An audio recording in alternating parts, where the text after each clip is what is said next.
नमस्कार, स्वागत है आप सभी का द हिस्ट्री यूट्यूब चैनल में और मैं हूं विकास टेकरे। और आज के इस वीडियो में हम बात करेंगे मोहनदास करमचंद गांधी जी यानी कि राष्ट्रपिता महात्मा गांधी जी के विषय में। यहाँ पर ये बात आपको शुरुआत में ही क्लियर होनी चाहिए कि अक्सर हम इस बात पर विवाद करते हैं कि गांधी जी राष्ट्रपिता है या नहीं। तो ये बात ध्यान रखिए कि किसी भी प्रकार से संवैधानिक कोई पद नहीं है राष्ट्रपिता या राष्ट्रमाता का, और संविधान में ये कहीं नहीं लिखा है कि महात्मा गांधी जी भारत का राष्ट्रपिता हैं। लेकिन जब आप उनके बारे में पढ़ते हो तो आपके मन में ये भावनाएं जो उमड़ती है, जब आप देखते हो कि एक ऐसा नेता यहाँ पर उभर कर आया है जिसने अनेक छोटे छोटे नेताओं को एकजुट करने का प्रयास किया। यहाँ पर ये बात भी आपको ध्यान देनी चाहिए कि भारत की आज़ादी किसी एक व्यक्ति, किसी एक पार्टी या किसी एक पक्ष की जीत नहीं थी, बल्कि यहाँ पर लगभग भारत के हर हिस्से ने यहाँ पर योगदान दिया था। और भारत की आज़ादी भारत की थी, और यहाँ पर भारत के लगभग सभी नेताओं ने मिलकर भारत को आज़ाद कराया था। लेकिन जब हम बात करते हैं कि सबसे ज़्यादा योगदान किसका रहा, तो हम अक्सर इस बात पर इस क्रेडिट को देने से हम चूकते हैं कि महात्मा गांधी यहाँ पर कुछ भी नहीं थे। जब हम इनको पढ़ेंगे तब हमें पता लगेगा कि किस तरह से महात्मा गांधी यहाँ पर एक बड़े नेतृत्व के रूप में कांग्रेस में यहाँ पर अपना अहम योगदान देते हैं। अब आपको एक सलाह भी मैं आपको दूंगा कि अक्सर आज के युग में हम जो युवा हैं वो इस राह में भटक जाते हैं कि भाई 1931 में महात्मा गांधी जी ने भगत सिंह जी को क्यों नहीं बचाया। तो बात की बात है, हम उस पर आगे चर्चा करेंगे। लेकिन यहाँ पर यह भी ध्यान रखिए कि 1931 में गांधी इरविन समझौता जब हुआ तो उसके परिणाम स्वरूप उन सभी राजनीतिक कैदियों को छोड़ा गया जिन्होंने अहिंसक रूप से राजनीतिक आंदोलनों में जो शामिल हुए थे, उन सभी कैदियों को छोड़ा गया। यहाँ पर भगत सिंह और उनके साथी यहाँ पर हिंसक क्रांति में गिरफ्तार हुए थे, और इरविन इसके खुद खिलाफ था, इसलिए उसने गांधी जी के सुझाव को मना कर दिया। और गांधी जी चाहते थे कि उन्हें फांसी ना हो, लेकिन यहाँ पर ये बात भी ध्यान रखना कि हम यहाँ पर सिर्फ गांधी जी का पक्ष जानना चाहते हैं कि गांधी जी ने क्यों उन्हें नहीं बचाया। महात्मा गांधी जी का पक्ष जानने से पहले हमें ये भी देखना चाहिए कि जो भगत सिंह जी हैं, राजगुरु और सुखदेव जी हैं, शहीद आजम हम जिन्हें कहते हैं, उनका पक्ष क्या था। भगत सिंह यहाँ पर किसी भी तरह से भीख में मिले जीवन को नहीं जीना चाहते थे, वह बस मरना चाहते थे देश के लिए।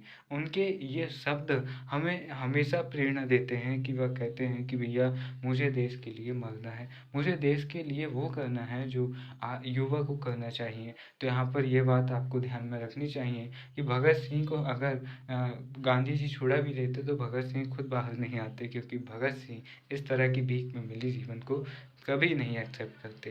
तो यहाँ पर ये छोटा सा डेमो आपको मैंने इसीलिए दिया ताकि आज के परिदृश्य में, जहाँ पर हम किसी भी शॉर्ट वीडियो में या फिर बहुत जल्दी किसी के भी बहकावे में आ जाते हैं और हम हमारे स्वतंत्रता सेनानियों पर ही सवाल खड़े करने लगते हैं, और फिर हमें लगता है कि भाई ऐसा क्यों नहीं हुआ, वैसा क्यों नहीं हुआ।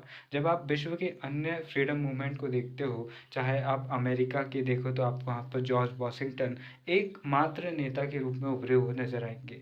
जब आप जर्मनी के एकीकरण की बात करोगे तो वहाँ पर आपको बिस्मार्क एकमात्र नेता के रूप में उभरे नजर आएंगे। जब आप इटली के एकीकरण की बात करोगे तो वहाँ पर काउंट केबूर और मैजिनी और गैरीबाल्डी जैसे एकमात्र 2-3 नेता आपको उभरे हुए नजर आएंगे।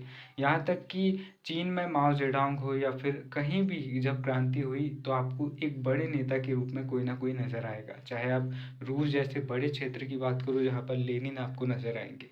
लेकिन भारत कोई एक सभ्यता, एक संस्कृति का प्रॉपर एक संस्कृति का देश नहीं रहा है। यहाँ पर आपको हर कदम पर एक कहते हैं कि एक कदम पर पानी बदले दूसरे कोस पर, ऐसा कुछ एक कहावत है, मुझे ठीक से पता नहीं है। तो यहाँ पर भारत में बहुत सारी संस्कृतियाँ होने के कारण, बहुत सारी भाषाएं होने के कारण कोई एक प्रॉपर नेता हमारे क्रांतिकारी मूवमेंट में हमें देखने को नहीं मिलता है। आपको अलग अलग क्षेत्र में देखने को नेता मिलेंगे, लेकिन जो सबसे ज़्यादा मान्य नेता के रूप में उभरे वो थे गांधी जी। मेरा आपसे एक सुझाव है कि अगर आप महात्मा गांधी को बेहतर तरीके से जानना चाहते हैं, उनकी अच्छाई और बुराई को जानना चाहते हैं, तो आप उनकी ऑटोबायोग्राफी सत्य के प्रयोग पढ़ सकते हैं, और इसको पढ़ने के बाद आपकी बहुत सारी चीज़ें क्लियर होंगी। अक्सर ये ध्यान रखना कि जब भी आप किसी के भी मन में आपके खिलाफ आपके मन में किसी के भी खिलाफ अगर सवाल खड़े हो रहे हों, चाहे वह इंसान जीवित हो या फिर नहीं हो, चाहे वह आपकी गर्लफ्रेंड, आपका बॉयफ्रेंड या फिर आपका कोई भी रिश्तेदार क्यों ना हो, तो आप अपनी तरफ से राय बनाने के साथ साथ ये भी जानने का प्रयास करो कि उनका पक्ष क्या है। जब आप उनके पक्ष को भी समझोगे तब आपको चीज़ें स्पष्ट होंगी। यहाँ पर महात्मा गांधी अपनी ऑटोबायोग्राफी में खुलकर अपनी ज़िंदगी के बारे में बताते हैं और कहीं पर भी वह अपने जीवन में हुई गलतियों के बारे में स्पष्टीकरण नहीं देते हैं, वह खुलकर उन्हें स्वीकार करते हैं। वह कहते हैं कि जब मेरे पिताजी अपने अंतिम दिनों में थे तो मैं उनके हाथ पांव दबाकर बस उनके सिरहाने बैठा हुआ था। जब वह सो गए तो उस समय पर मेरी नई नई शादी हुई थी और मुझे अपनी पत्नी के साथ रोमांस करने का बहुत मन हो रहा था। रोमांस शब्द बहुत ही नॉर्मल कह रहा हूँ, आप इसको बोल्ड इमेजिन कर सकते हो। तो यहाँ पर महात्मा गांधी जी कहते हैं कि मैं अपने पिताजी को छोड़कर अपनी पत्नी के कमरे में आ गया, अपने कमरे में आ गया और कुछ समय बाद आधी रात को मेरे नौकर ने जगाया कि मेरे पिताजी नहीं रहे। महात्मा गांधी जी खुलकर इस बात को लिख रहे हैं। आज अगर आप इस बात को कहीं पर एक्सेप्ट करने से आप घबराओगे कि कोई व्यक्ति आखिरी समय में था और आप क्या कर रहे थे, यहाँ पर गांधी जी कहते हैं कि मैं अपने जीवन में कभी भी अपने आप को ये माफ़ नहीं कर पाऊंगा कि मैंने इतनी बड़ी गलती की। यहाँ पर महात्मा गांधी कई बार कहते हैं कि मैंने अपनी पत्नी पर हमेशा हिटलर शाही बरतने का प्रयास किया और कभी भी उसका पक्ष जानने का प्रयास नहीं किया और वो हमेशा ही मेरे साथ खड़ी रही। तो इस तरह की बहुत सारी बातें जहाँ पर से गांधी से एक महात्मा निकलता है। यही कारण है कि रविंद्रनाथ टैगोर उन्हें महात्मा कह रहे हैं और सुभाष चंद्र बोस जो वैचारिक रूप से जस्ट उनके विपरीत है, जहाँ पर गांधी जी को लगता है कि हमें अहिंसा के माध्यम से ही आज़ादी मिल सकती है और नेताजी कह रहे हैं कि अहिंसा के आधार पर आपको हमेशा आज़ादी नहीं मिलेगी, आपको हिंसा का इस्तेमाल करना पड़ेगा। द्वितीय विश्व युद्ध चल रहा है और जो जापान है वह ब्रिटेन के खिलाफ है, तो क्यों ना हम जापान की मदद से भारत पर आक्रमण करें और भारत को आज़ाद करा लें। तो भी यहाँ पर जब वह सिंगापुर से अपना रेडियो प्रसारण करते हैं 1945 शायद वह तिथि है, तब यहाँ पर कहते हैं यहाँ पर सुभाष चंद्र बोस जी की जो राष्ट्रपिता उन्हें पहली बार यहाँ पर संबोधित करते हैं और वहीं पर से अन्य क्रांतिकारी भी उन्हें राष्ट्रपिता संबोधित करना शुरू करते हैं और आज हम उन्हें राष्ट्रपिता कहते हैं। तो यहाँ पर किसी भी कोई पद न तो उन्होंने खुद लिया और ना ही किसी प्रकार की जो उपाधि थी वह उनकी इच्छा से थी। तो यहाँ पर हमेशा ये ध्यान में रखना चाहिए कि अगर हम किसी के खिलाफ उंगली उठाएं तो वह उंगली एक तरफा है या दो तरफा। सारे पक्षों को जानकर जब आप सवाल खड़े करते हैं तो वे सवाल और भी मजबूत होते हैं और वे सवाल सही होते हैं। लेकिन जब आप बिना सारे पक्षों को जाने सवाल खड़े करते हैं तो वे बस आपके मन के वहम होते हैं और बहकावे होते हैं। तो यहाँ पर हम शुरू करते हैं मोहनदास करमचंद गांधी जी को और राष्ट्रीय आंदोलन गांधीवादी चरण यहाँ पर हम देखते हैं। और आप ये भी ना समझना कि भाई मैं गांधी जी का पक्षधर हूँ या फिर हो सकता है कि मैं कांग्रेस से हूँ, मैं बीजेपी से नहीं हूँ, क्योंकि आजकल किस क्रांतिकारी का समर्थन करना है, किसका विरोध करना है, ये भी आजकल पॉलिटिकल पार्टियों पर निर्भर होने लगा है। तो मैं आपको बता दूं, मैं वीर सावरकर जी का भी बहुत बड़ा फ़ैन हूँ। जब तक उनको आजीवन कारावास नहीं होती है तब तक वो बहुत ही टैलेंटेड और बहुत ही शार्प फ्रीडम फाइटर मुझे समझ में आते हैं। लेकिन जब उनको रिहा किया जाता है, जब वो माफ़ी मांगते हैं और अंडमान से बाहर आते हैं, उसके बाद से जब वह हिंदू महासभा के अध्यक्ष वगैरह बनते हैं और उसके बाद से उन वहाँ पर भी एक सिचुएशन होती है कि मुस्लिम लीग धर्म की राजनीति खेल रही होती है, तो उसको काउंटर करने के लिए सावरकर जैसे नेता भी धर्म की राजनीति खेलते हैं। तो यहाँ पर गधे के साथ में गधा बनना, यहाँ पर सावरकर के कैरेक्टर में मुझे उतना सही सही समझ में नहीं आता है, लेकिन जो उनका शुरुआती जीवन है वह बहुत ही प्रेरणादायक है और मुझे बहुत मज़ा आता है सावरकर जी को पढ़ने में। जहाँ पर 1857 की प्रथम स्वतंत्रता संग्राम नामक ग्रंथ में वो कहते हैं कि भारत में अगर पहली बार अंग्रेजों के खिलाफ कहीं बड़े स्तर पर आवाज़ उठाई गई तो 1857 की क्रांति थी। वह मैजिनी के जो उनकी जो सीक्रेट एजेंसी है उसके आधार पर वो भारत में उसकी स्थापना करते हैं। तो इस तरह से एक वर्ल्ड लीडर की सोच भी यहाँ पर वीर सावरकर के अंदर थी। लेकिन हर इंसान का एक प्लस पॉइंट होता है तो यहाँ पर एक माइनस पॉइंट भी होता है, और उनका एक माइनस पॉइंट ये होता है कि आगे चलकर वह मुस्लिम लीग को काउंटर करने के लिए धर्म की राजनीति खेलते हैं और उसमें वह काफ़ी ज़्यादा धंस जाते हैं। अब यहाँ पर हम पढ़ते हैं मोहनदास जी को, और इनका जन्म हुआ था 2 अक्टूबर और 1869 में पोरबंदर काठियावाड़ गुजरात में। ठीक है। अब यहाँ पर ये देखिए कि इनके पिताजी जो थे वह थे करमचंद गांधी जी, और इनकी माता थी पुतलीबाई। पत्नी थी इनकी कस्तूरबा बाई, और 4 पुत्र इनके हुए, मणिलाल, हरिलाल, रामदास और देवदास जी। पांचवें पुत्र मानस पुत्र के रूप में इन्होंने जमनालाल बजाज जी को माना, और गांधी जी के पूर्वज इत्र के व्यवसायी थे इसलिए गांधी कहलाए। मतलब गंध कहलाते हैं ना, गंध मतलब सुगंध से संबंधित व्यापार करने वाले। यही कारण है कि इत्र का व्यापार करने के कारण मतलब गंध का व्यापार करने वाला क्या कहलाता है, गंधी। तो इस तरह से ये गांधी इनका सरनेम हो जाता है। वैष्णव संप्रदाय से ये संबंधित थे, और इनकी माता बहुत ही बड़ी वैष्णव भक्त थी। यहाँ पर देखिए जितने भी बड़े नेता हुए हैं या राजा महाराजा हुए हैं, उनके ऊपर उनके अच्छे या बुरे चरित्र को बनाने में उनकी माताओं का विशेष योगदान रहा है, या फिर उनके जीवन में आई महिलाओं का विशेष योगदान रहा है। अकबर का जीवन 2 महिलाओं ने यहाँ पर विशेष तौर पर प्रभावित किया।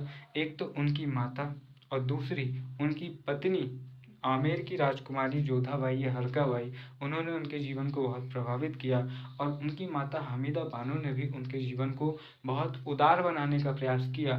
यही कारण है कि अकबर भारत के इतिहास में सबसे उदार और अच्छे शासकों में से एक जाना जाता है। वहीं पर हम जो जहांगीर हैं उस पर भी बात करें तो वह भी बहुत उदार था, लेकिन अपने जीवन के अंतिम चरणों में वह कट्टर हो जाता है। उसके पीछे उसकी पत्नी नूरजहां का योगदान होता है। शाहजहां की बात करें तो शाहजहां भी अपने जीवन के शुरुआती चरणों में बहुत उदार होता है, लेकिन अंजुमन बानो बेगम, मुमताज महल जो उसकी पत्नी रहती है, उसके प्रभाव में वह भी कट्टर हो जाता है। यहाँ पर औरंगजेब भी अपनी मां मुमताज महल के प्रभाव में एक कट्टर व्यक्तित्व को धारण करता है। इसी तरह छत्रपति शिवाजी महाराज, उनके ऊपर भी उनकी माता जीजाबाई का बहुत ही ज़्यादा प्रभाव था। तो इस तरह से जो परिवार की महिलाएं होती है या फिर एक औरत होती है, उसका प्रभाव नेगेटिव या पॉजिटिव दोनों ही रूपों में एक व्यक्ति पर पड़ता है। इसी तरह महात्मा गांधी पर उनकी माता का भी बहुत ही गहरा प्रभाव था। तो यहाँ पर 1889 से 91 में ये इंग्लैंड में रहकर वकालत की डिग्री प्राप्त करते हैं। 1891 ईस्वी में राजकोट, बम्बई में ये वकील के रूप में काम करते हैं। दादा अब्दुल्ला जो कि एक गुजराती व्यापारी होते हैं, जो कि अफ्रीका में सेटल्ड होते हैं, यानी कि भारत और अफ्रीका के बीच में उनका समुद्री व्यापार चलता है। तो इनका एक केस के सिलसिले में दक्षिण अफ्रीका जाते हैं, और अफ्रीका में भी यहाँ पर ब्रिटिश उपनिवेश था, अफ्रीका महाद्वीप भी, और दक्षिण अफ्रीका वो जाते हैं यहाँ पर से। तो वहाँ पर नस्लवादी भेदभाव बहुत ही ज़्यादा था। तो भारत से कॉन्ट्रैक्ट कर मजदूरों को अफ्रीका ले जाया जाता था, जिन्हें गिरमिटिया मजदूर कहा जाता था, जिनके साथ बहुत ही ज़्यादा भेदभाव किया जाता था। और 1894 ईस्वी में फिनिक्स आश्रम की वह स्थापना करते हैं, जहाँ पर बेरोजगार प्रवासी भारतीयों को स्वरोजगार देना उनका उद्देश्य होता है। जर्मन शिल्पकार और अपने दोस्त कॉलन बाख की सहायता से टॉल्स्टॉय आश्रम की स्थापना करते हैं। तो अफ्रीका में टॉल्स्टॉय और फिनिक्स जैसे आश्रम की स्थापना गांधी जी करते हैं, और भारत से कांग्रेस, मुस्लिम लीग और हैदराबाद का नवाब और JRD टाटा जैसे प्रसिद्ध लोग यहाँ पर टॉल्स्टॉय आश्रम की स्थापना में धन भेजते हैं भारत से। अब इसके बाद में ये देखिए कि जो 1899-1900 के बोअर युद्ध में जो डच किसान होते हैं, जिनको बोअर कहते हैं, उनके बीच में साउथ अफ्रीका पहले नीदरलैंड डच कॉलोनी थी। तो यहाँ पर अंग्रेज़ों ने इनसे जीत कर छीन लिया जाता है। और इस बोअर युद्ध में क्या होता है कि बहुत ही ज़्यादा खून खराबा होता है, क्योंकि ये डच किसान और ब्रिटिश के मध्य युद्ध होते हैं, जो बोअर युद्ध कहलाते हैं। 2 बोअर युद्ध होते हैं, बोअर किसको कहते हैं? तो डच किसान को कहते हैं। तो पहले साउथ अफ्रीका जो था वह डचों की बस्ती था। तो यहाँ पर डच काफ़ी यहाँ पर समृद्ध होकर किसान बन चुके थे। जब अंग्रेज यहाँ पर फैलते हैं तो यहाँ पर आक्रमण करते हैं और फिर जो डच किसान हैं जिनको बोअर कह रहे हैं उनके बीच में और अंग्रेजी सेना के बीच में युद्ध होता है जो कि बोअर युद्ध कहलाता है। और यहाँ पर 2 युद्ध होते हैं। तो यहाँ पर इस समय पर गांधी जी क्या करते हैं? गांधी जी को इन दोनों से ही कोई मतलब नहीं होता है, लेकिन मानवता के नाम पर Gandhi ji Indian ambulance service का गठन करते हैं, जिसमें 1100 स्वयंसेवक के साथ मिलकर दोनों पक्षों के घायल सैनिकों का उपचार करते हैं। वह प्लेग महामारी के समय पर भी कार्यवाह यहाँ पर करते हैं।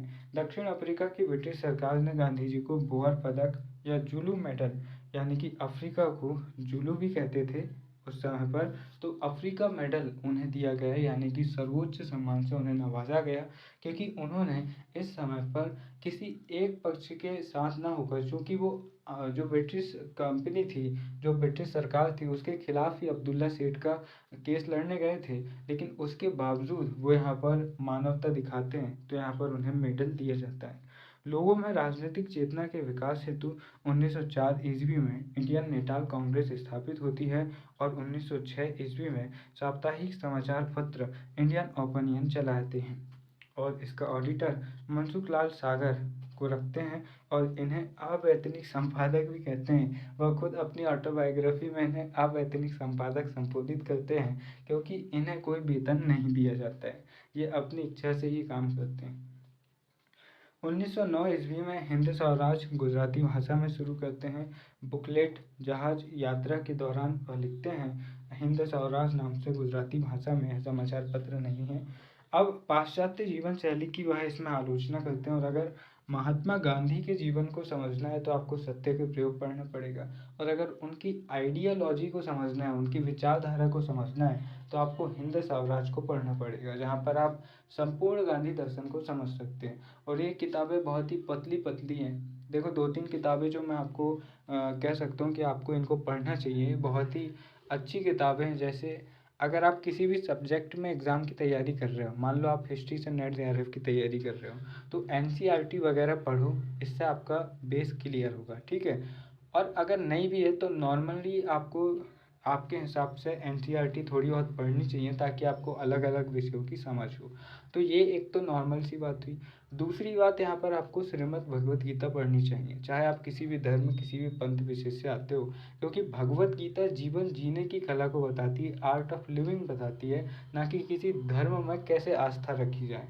तो यहाँ पर श्रीमद् भगवत गीता, जो कि गोरख प्रेस वाली गीता, गोरख प्रेस वाली आती है, वह बहुत ही पतली है, जहाँ पर से आप भगवान श्री कृष्ण के जो जीवन को दिए सिद्धांत हैं कि जीवन कैसे जिया जाए, वह आप यहाँ पर से समझ सकते हो। साथ ही साथ महात्मा गांधी की जो सत्य की प्रयोग है, ये आपको पढ़नी चाहिए, और इनकी जो एक और किताब है हिंद स्वराज, इसको भी आपको पढ़ना चाहिए।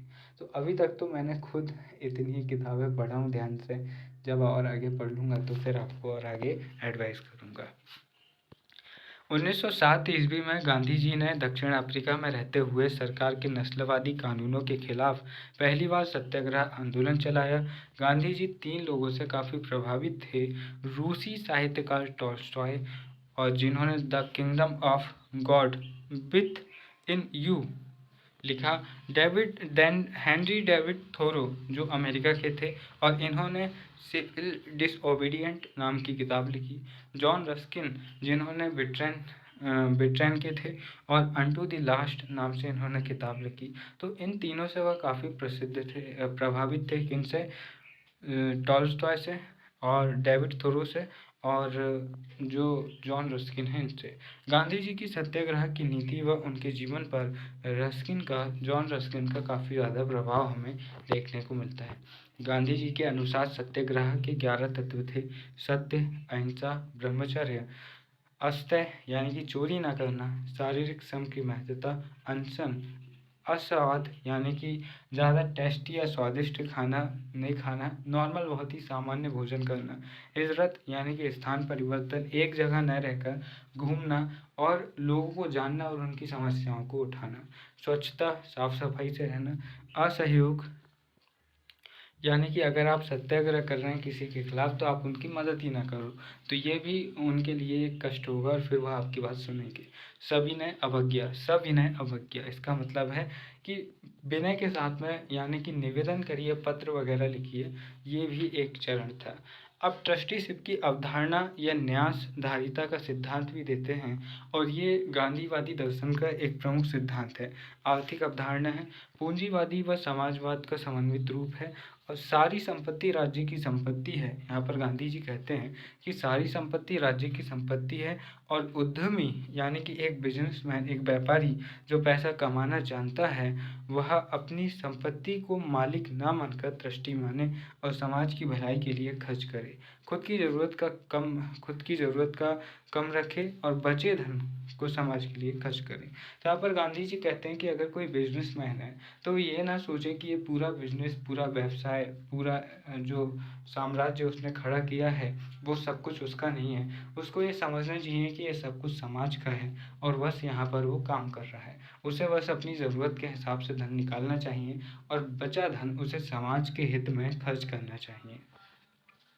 अब गांधी जी वर्ण व्यवस्था के समर्थक थे, किंतु यहाँ पर ध्यान रखना, स्वामी दयानंद सरस्वती जी भी वर्ण व्यवस्था के समर्थक थे, लेकिन वैदिक कालीन वर्ण व्यवस्था के समर्थक थे, जहाँ पर कर्म आधारित वर्ण व्यवस्था थी। मतलब कि अगर एक व्यक्ति जो है, वर्ण व्यवस्था कर्म आधारित मतलब आप जो काम कर रहे हो वही आपका वर्ण हो जाएगा। जाति व्यवस्था व छुआछूत का वह विरोध करते हैं और कहते हैं कि जाति प्रथा से ही छुआछूत फैलती है, तो वह जाति प्रथा को अच्छा नहीं मानते हैं। हर पेशे का अपना एक महत्व कहते थे, इसलिए वह वर्ण व्यवस्था का समर्थन कर रहे हैं। कौन सी वाली? कर्म आधारित, ना कि जन्म आधारित। 9 जनवरी 1915 ईस्वी को दक्षिण अफ्रीका से वह भारत आते और इस दिन को भारतीय प्रवासी दिवस के रूप में मनाया जाता है। तो तकरीबन 22 वर्षों तक वह अफ्रीका में रहते हैं और उसके बाद वह भारत में आते हैं और वहीं पर वह बहुत सारी चीज़ें सीखते हैं, जैसे सत्याग्रह करना, बहुत सारी। और यही कारण है कि वह एक परिपक्व नेता वहाँ पर बन जाते हैं। इसलिए भारत में आने पर एक बड़े नेता के रूप में उभरने में उन्हें ज़्यादा समय नहीं लगता है। लक्ष्मी मल्ल सिंघवी समिति की सिफारिश पर 9 जनवरी 2000 से हम प्रवासी भारतीय दिवस मनाना देखते हैं। तो लक्ष्मी मल्ल सिंघवी समिति ने पहली बार 9 जनवरी 2000 को, जब किसकी सरकार थी, तो श्री अटल बिहारी वाजपेयी जी की सरकार थी, तो उनके सरकार के दौरान से यहाँ पर हम इस दिन को मनाना शुरू करते हैं।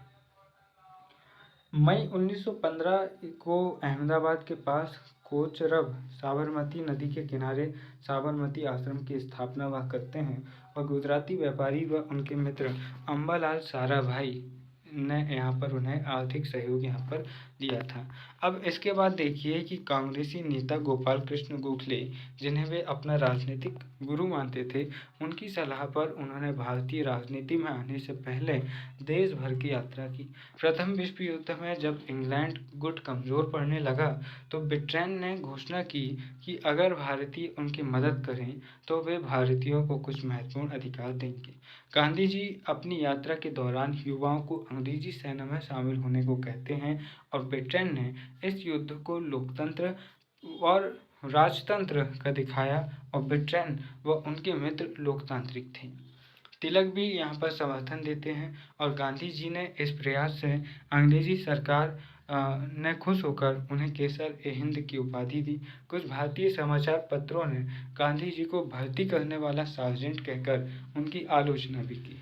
दिल्ली के इंडिया गेट का निर्माण यहाँ पर होता है और इस इंडिया गेट का निर्माण प्रथम विश्व युद्ध में शहीद हुए सैनिकों को श्रद्धांजलि देने के लिए किया जाता है और इस इंडिया गेट में उन सभी सैनिकों के नाम हैं जो प्रथम विश्व युद्ध या अन्य विश्व युद्धों या फिर अन्य छोटे बड़े युद्धों में अंग्रेज़ों की तरफ से लड़ते हुए शहीद हुए। यह एक सैनिक मेमोरियल है। तो जब आप दिल्ली जाओ तो इंडिया गेट जाओ तो यहाँ पर ध्यान से देखना, आपको सैनिकों के नाम खुदे हुए दिखेंगे।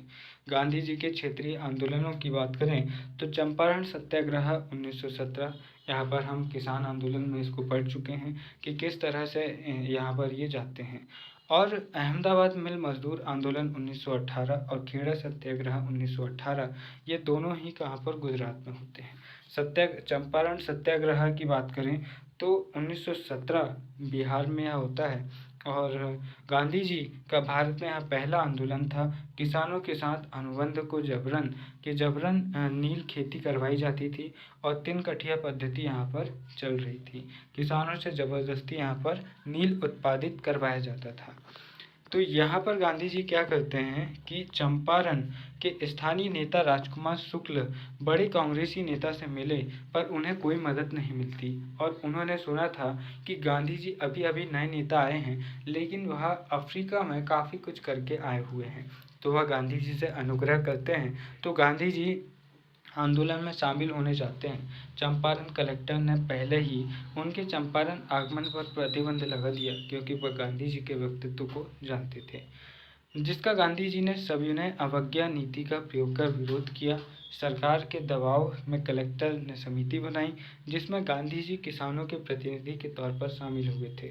समिति ने नील उत्पादन रोक दी और आंदोलन सफल रहा। यहाँ से गांधी जी के कुछ अनुयायी बनते हैं: डॉक्टर राजेंद्र प्रसाद, कृष्ण सिंह, गोविंद सिंह, गोविंद बल्लभ पंत, नरहरि पारेख, महादेव देसाई और अनुग्रह नारायण सिंह और जेबी कृपलानी जैसे कुछ प्रमुख स्वतंत्रता सेनानी युवा उनके सहयोगी बनते हैं।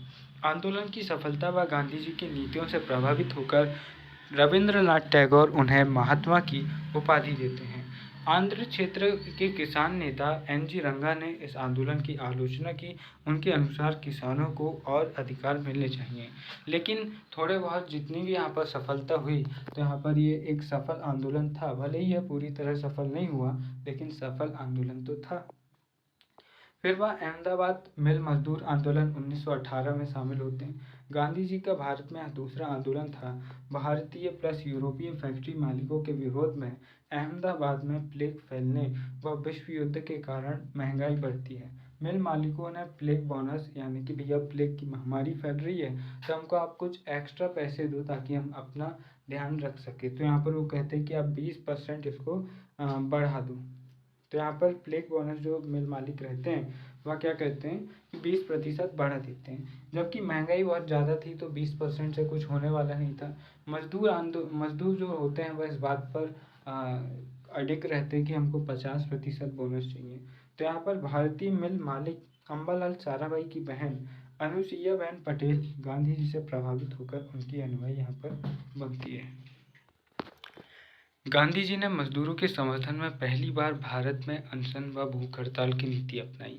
मिल मालिकों ने एक जांच आयोग, एक ट्रिब्यूनल बनाया जिसमें मजदूरों के प्रतिनिधि गांधी जी थे और यहाँ पर 35% बोनस यहाँ पर मिलता है। और यहाँ पर अम्बालाल साराभाई जो कि गांधी जी का शुरुआत में समर्थन करते हैं, वह यहाँ पर इनका विरोध करने लगते हैं। क्यों? क्योंकि अम्बालाल साराभाई खुद एक मजदूर मिल मालिक होते हैं। हालांकि बाद में ये सब सेटल यहाँ पर कर लेते हैं, तो 50% की बजाय 35% में मजदूर भी मान जाते हैं और मिल मालिक भी मान जाते हैं। तो इसके बाद में खेड़ा सत्याग्रह होता है, किसान आंदोलन गुजरात में 1918 में, और यह गांधी जी का भारत में तीसरा आंदोलन था। अतिवृष्टि से फसल खराब हो जाती है और यहाँ पर फसल खराब होने के बावजूद जो ब्रिटिश सरकार होती है वह कहती है कि भैया हमको तो टैक्स चाहिए। तो यहाँ पर सरकार अकाल कोड के अनुसार कर में कमी होनी चाहिए थी, क्योंकि सरकार का था कि भैया कभी भी अकाल पड़े यहाँ पर तो उसके लिए एक अकाल कोड है कि भैया अकाल के समय पर नियम कानून कैसे रहेंगे। तो उनमें यह लिखा गया था कि यहाँ पर टैक्स में ये कमी करेंगे, लेकिन इन्होंने कमी यहाँ पर की नहीं। स्थानीय नेता विट्ठल भाई पटेल, वल्लभ भाई पटेल, गोपाल कृष्ण की सर्वेंट ऑफ इंडिया व गुजरात सभा जो स्थानीय संगठन थे, उन सब ने यहाँ पर क्या किया? विरोध किया। गांधी जी गुजरात सभा के अध्यक्ष बनते हैं और आंदोलन में पहली बार असहयोग की नीति यहाँ पर अपनाई जाती है। जांच आयोग का गठन होता है। भू राजस्व में फसल खराब होने के अनुपात में कमी की जाएगी और यहाँ पर आंदोलन सफल हो जाता है। इस आंदोलन से गांधी जी के कुछ अनुयायी बनते हैं, जैसे विट्ठल भाई पटेल जी जो कि वल्लभ भाई पटेल जी के बड़े भाई थे, और खुद वल्लभ भाई पटेल जी जिन्हें आगे चलकर 1928 में बारदोली की महिलाएं उन्हें सरदार की उपाधि देंगी। तो यहाँ पर वल्लभ भाई पटेल जी, इंदुलाल याग्निक जी और शंकर लाल बैंकर जी इस आंदोलन से उनके अनुयायी यहाँ पर बनते हैं। तो इस तरह से हमने पहले चरण में यहाँ पर समझने का प्रयास किया कि किस तरह से गांधी जी 1918 तक 18 तक उनका जीवन किस तरह से रहता है और अब इसके बाद से गांधी जी एक बड़े नेता के रूप में शामिल होंगे, क्योंकि अगले ही वर्ष 1919 में रॉलेट एक्ट और जलियांवाला बाग जैसी घटनाएं घटित होंगी और उन घटनाओं के बाद गांधी जी एक राष्ट्रीय नेता के रूप में उभर कर आएंगे। तो मिलेंगे अगले वीडियो में, तब तक के लिए नमस्कार, जय हिंद।